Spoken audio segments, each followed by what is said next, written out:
Our team is excited to present our financial analysis comparing two. Aloha, everyone. Our team is excited to present our financial analysis comparing two of the world's largest athletic brands, Nike and Adidas. Our group includes Elisa Alvarez, Kylie Hiyuna, Christina Femin, myself, Athena Pickering, Laurel Stevens, and Ayumi Yoshimura. Together, we examined each company's financial statements, ratios, and key accounting indicators to evaluate their performance and overall financial health. Each member contributed through research, data analysis, and presentation design to ensure our findings were accurate and visually clear. By combining our individual strengths, we were able to provide a comprehensive comparison that highlights how accounting insights can reveal deeper business strategies behind two global leaders in the sports industry. Let's start with the first slide. Nike's corporate profile. Nike is headquartered in Beaverton, Oregon, USA, which is known as its world headquarters. The location is symbolic of Nike's roots. It's where the company was founded and where most of its major operations still practice today. As of the latest filings, Nike CEO is Elliott Hill, and the CFO is Matthew Friend. Matthew Friend has been with the company for many years and officially took on the CFO role in 2020. Both play key roles in driving Nike's global strategy, financial performance, and brand innovation. Nike was originally incorporated in 1967 under Oregon law, and since then, it has grown into one of the most recognized and profitable athletic brands worldwide. Overall, this slide gives us a snapshot of Nike's leadership and foundation, important context before we dive into financials and accounting performance later in the presentation. Nike's history, products, and mission. Nike's business is designed in developing, marketing, and selling athletic footwear, apparel, equipment, accessories, and services worldwide. The portable operating segments are organized by geography in North America, Western Europe, Central and Eastern Europe, Greater China, Japan, and emerging markets. Mission vision of Nike. Nike often phrases its purpose around bringing inspiration and innovation to every athlete in the world. They define athlete as if you have a body, you are an athlete. You can get the exact phrasing from Nike's website in the 2024 annual report. On next slide, we're going to talk about Adidas' corporate profile. Adidas is headquartered in Herzogenaurach, Bavaria, Germany. The CEO is Bjorn Golden, has been CEO since January 1st, 2023. The CFO today is Harm Olemeyer, and the Chief Financial Officer and member of the Executive Board in the Adidas Group. Adidas' history, products, and mission. They trace roots to the Dassler brothers, Gebruder Dassler and Schuhwerk in the 1920s and 1940s, the formal establishment of Adidas, and is a separate entity in 1949. Adidas is a global producer of athletic and sportwear, footwear, apparel, hardware via its brands and segments. Adidas' purpose and mission.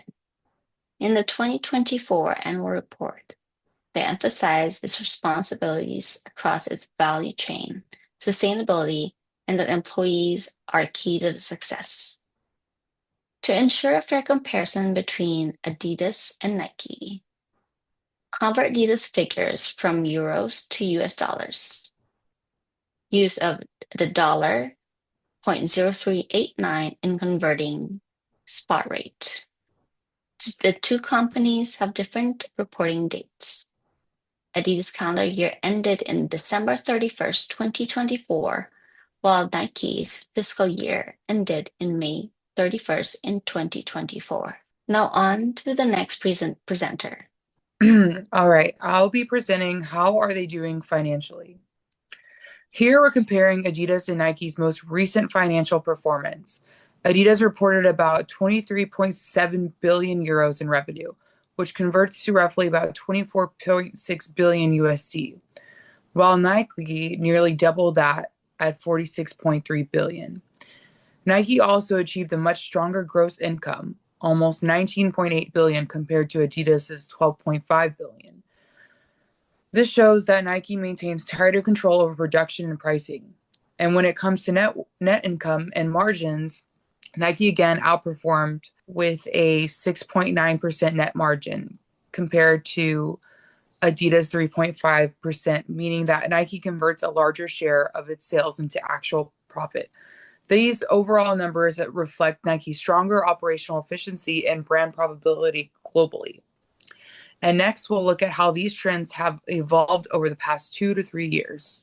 On the next slide, we'll also be looking at consolidated income statements. These are the consolidated income statements. Here, we're able to see where those summary figures come from, the official income statements from both Nike and Adidas. For Nike on the left, we're on the consolidated income statements. The slide. Yep, there we go. For Nike on the left, revenue reached over 46 billion with the cost of sales around 26.5 billion, leaving gross profit of nearly 19.8 billion after operating an administrative expense. Nike reported 3.2 billion in net income. On the right, it shows Adidas's shows about 23.7 billion in net sales and gross profit of 12 billion, resulting in a much smaller net income. These statements confirm that we saw in the previous slides, Nike consistently leads in profitability while Adidas continues its recovery phase. On the next slide, we'll look at notable trends from the last 2 to 3 years. Looking back over the last few years, Adidas faced a bit of a setback in 2023. Their revenue dropped slightly and they recorded a small net loss of 0.1% after being profitable in 2022. This is largely due to challenges with inventory management and the loss of certain brand partnerships. However, by 2024, Adidas started to recover and improving profitability and showing stronger performance going forward. Nike, on the other hand, maintained steady revenue growth around 51 billion in both 2023 and 2024, with gross income also rising slightly. Their net margin increased from 9.9% to 11.1%, which shows cost efficiency and sustained demand even in a tough market.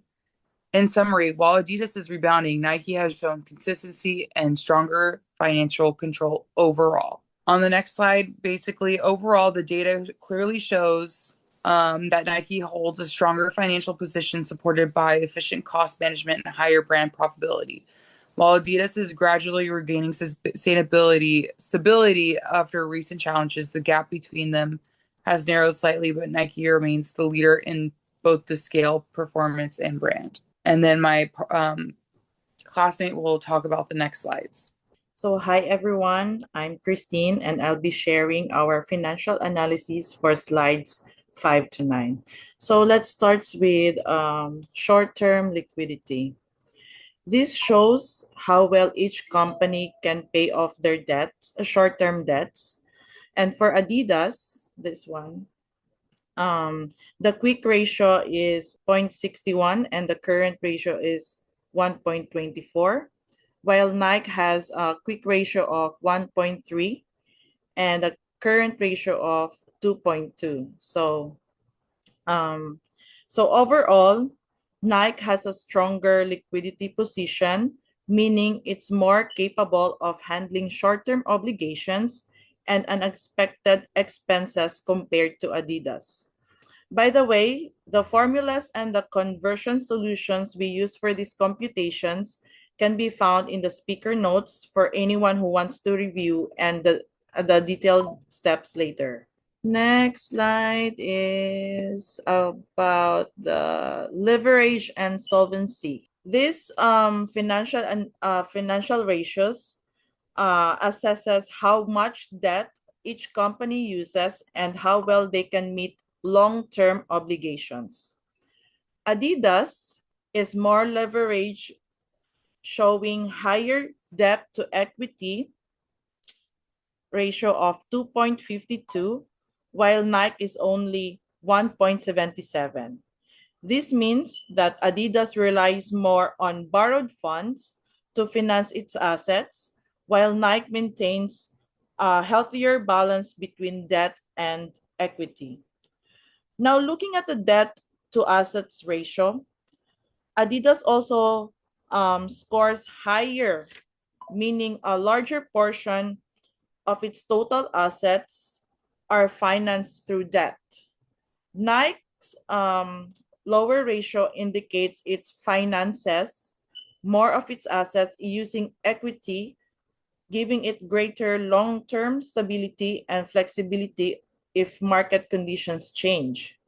Additionally, Nike's interest coverage ratio, this one, is much more stronger, about 36 times compared to Adidas of 6.8. That means Nike earns far more than it needs to cover its interest expenses, while Adidas has a smaller um, cushion. Overall, Nike's capital structure is healthier, less debt in, less debt dependent, more stable, and better positioned to handle long-term financial commitments. Next is the efficiency. Both brands are doing well, but Nike shows stronger performance in managing its resources. Nike's inventory turnover 2.47, no, a Nike's turnover of 3.53, higher than the Adidas of 2.47, showing that Nike sells its products faster. Adidas slightly leads in receivable turnover, meaning it collects payments a bit quicker than the Nike. Their total asset turnover is almost the same, 1.22 and 1.24, which means both use their assets effectively to generate sales. Next is the another profitability ratios. So Nike again outperforms Adidas. Nike, its return on assets is 8.6%. So just times 100, so that is 8.6%. About double Adidas of 4.3%. And its return on equity is 23% compared to Adidas of 17%. So Nike is doing a better job turning both its assets and shareholders' equity into profit. So the last one is the market ratios or the investor's perspective. So Adidas earnings here, this one, the upper part. Adidas earnings per share ranges from 4 point, hold on, I'm gonna show you in here, 4.40. So 4.24 times 1.0389, that's the conversion rate, the spot rate. So that is 4.40 in dollars, while Nike is 2.17 right here, earnings per share, basic earnings per share. So even though Adidas has higher EPS, Nike's overall stability and consistent performance make it more appealing for investors. To wrap it up, Nike shows stronger liquidity, solvency, efficiency, and profitability, making it financially more solid overall. And that's it, everyone. Thank you. And then now I'll pass it over to Kylie, who will continue with the next part of the presentation. So in the slides, we will be talking about the stock analysis. And so looking at Nike when you trade it, it's Nike as the brand, but it's NYSE or NSKE in US dollars because they convert from euros. And Adidas trades in the US as ADR under like ADDYY and like when you trade it in the US also. So the ADR prices already include foreign exchange effects, which is the FX. Since Adidas is listed in Germany as like something completely different or it doesn't have the same abbreviation. So don't like compare Adidas, ADDYY, directly to the Adidas in Germany because it's like the difference euro to dollar. And so in the next slide, I'm going to be talking about the price performance. And so with the price performance, as the date, we've collected this data as of October 17th, 2025. And so we're basically showing how Nike and Adidas stock prices has changed over the past 3 months, the year, and like the past 5 years. So both are down overall due to the tariffs, due to COVID, and due to all of that. And so, as we can see, Nike has dropped more in the short term in 40% in 3 months, while Adidas fell more over the 5 years. So overall, there's just like a weak performance and investor pressure. And in the next slide, I'm going to be talking about the EPS, and Valutarium. So looking at the bottom of the slide, these are screenshots of the stocks as of October 19th of the Adidas on the left, and then on the right is Nike. And so looking at the PE ratio, Nike is priced about 38 times more earnings, which means investors are paying more per dollar of profit compared to Adidas, which is around 28 times earning.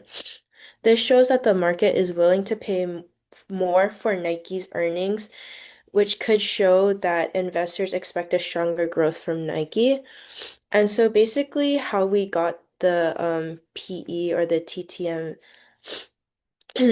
is we did the PE, which is like the TTM, and then it goes to the stock price, which is the EPS.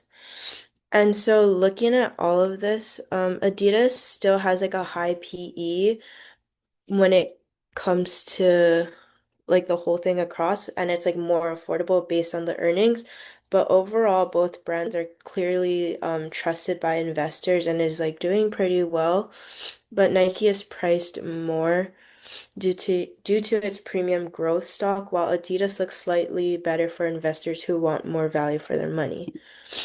And on the next slide, I'm going to be talking about the total return with it. So this slide compares the price return and the total return for 3 months and 1 year. The total return includes the dividends, assuming they've reinvested on the pay date, which divided reinvestment, and then the gap between the two returns narrows, since dividends add extra value. The data comes from Yahoo Finance. And then the key takeaways are just basically the total return shows a more complete picture of stock performance than price alone. And in the next slide, in the investor takeaways, um, basically both Nike and Adidas are going down this past year, but Nike fell more. Nike's valuation is higher versus Adidas. Um, so Adidas looks a little cheaper, but Nike's dividend yield is higher at 2.37 quarterly versus Adidas, which is 0.97. So basically Adidas may offer better short-term value, but Nike's brand strength supports long-term recovery potential. And in the next slide, my classmate will be talking about the company news. Okay, so I'm going to talk about the company news. First, about Nike. Elliot Hill is the new CEO, and Nike brought him in after the previous CEO struggled to keep momentum, especially with digital sales and strategy. Hill is important because he represents the shift back to what Nike is best known for, like focusing on athlete performance products and rebuilding strong retail partnerships. He's basically seen as the person meant to bring Nike back on track. Nike is also planning to tap into the growing women's sport market. They recently signed Caitlin Clark, who has a lot of hype and younger fans. This partnership could help Nike connect with a new audience and drive future sales. On the Adidas side, The company is trying to keep its customers more engaged and loyal by making its premium features in Adi Club free. The idea is that the longer customers stay in their ecosystem, the more likely they are to keep buying Adidas products. Adidas is also investing heavily in brand visibility, especially in North America, where Nike is still dominant. Long-term partnerships like these help Adidas keep its brand front and center, especially among younger sports fans. Okay, so these are the Nike's main challenges. Nike is dealing with rising costs from new tariffs, and to make up for that, they might have to raise the prices. But higher prices could slow down sales if consumers push back. And they are also shifting parts of their supply chain away from China. This move could reduce risk in the long term, but it also creates short-term challenges. And moreover, investors are paying close attention to Nike's labor practices, which adds pressure on the company's reputation. Okay, moving on the next slide. Okay, so this is a the Adidas one. There are a few immediate concerns investors should pay attention to. First, the $260 million tariff impact could hurt profits or forces price increases, which might slow down the demand. Adidas also experienced a data breach that exposed some customer information, but no credit data was leaked, but it is still damaged. And even though sales in Spain were strong, a $31 million tax charge pushed the region into a loss. This shows that financial risk can appear even in a market that seems to be performing well. The Adidas is growing overall, but there are still some signs of financial pressure. For example, in Spain, even though sales were strong, the company ended up with a loss because of the large tax charge. That shows that even with growth, profits can still be affected by unexpected costs. Adidas is also expecting about $260 million in tariff impact in the US. Because of that, they may have to raise the prices to protect their margins. So overall, while Adidas is expanding, it is also adjusting its strategy to balance growth and profitability. The Nike is in its reset phase, and remaining its headquarters is a symbolic move showing that the company is trying to refocus its identity and culture. Under CEO Elliot Hill, Nike is seeing growth in its core areas like performance sports and wholesale partnerships. But its digital sales and US store traffic are still lagging. At the same time, Nike is exploring new markets, like launching products in Africa before global release, which highlights its expansion into emerging growing areas. I am the next presenter of the next few slides. My name is Laurel. Nike product strategy is shifting in a noticeable way. They began releasing products in emerging markets like Africa before launching them globally, which shows they're trying to tap into new growth areas. They are also putting more focus on performance categories and women's sports. Adidas is developing a new service and products. They're pushing running hard, upgrading their digital loyalty platform, and moving on into sustainability and circular product initiatives. These show how they are planning for the future beyond just footwear by building engagement and brand purpose into their offerings. Both Nike and Adidas are moving forward, but they're doing it in different ways. Nike seems to be in a reset phase of refocusing how it operates and trying to rebuild momentum. Adidas, on the other hand, is pushing harder on growth, but is feeling more pressure on margins. Both brands are releasing new products and investing in innovation, which is a good sign, but it is still important to keep an eye on short-term challenges like tariffs, supply chain shifts, and rising competition. Our analysis reveals a codependent relationship in the sportswear market, where Nike and Adidas define each other's competitive landscape. However, the financial data shows a relationship where one partner has established a clearer path to mutual well-being.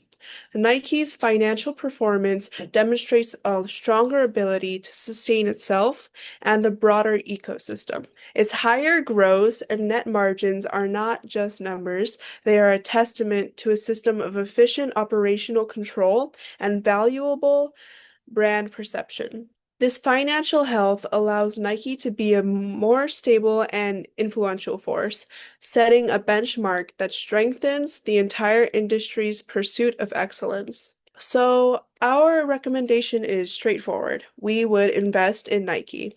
Why? Because in investing, our decision is governed by Nike's profitability. That 6.9% net margin is the main reason. It's the word that shows how efficiently Nike converts sales into profit.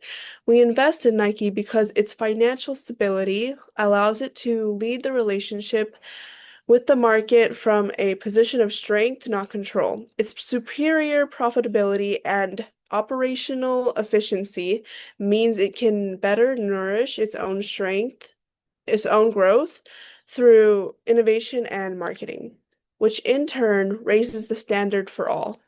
By supporting the stronger partner in this dynamic, we are investing in the system's overall resilience and capacity for future growth. This choice acknowledges that a thriving Nike compels a stronger Adidas, fostering a healthier, competitive environment for everyone. These are our references. We reference, so thank you. Thank you.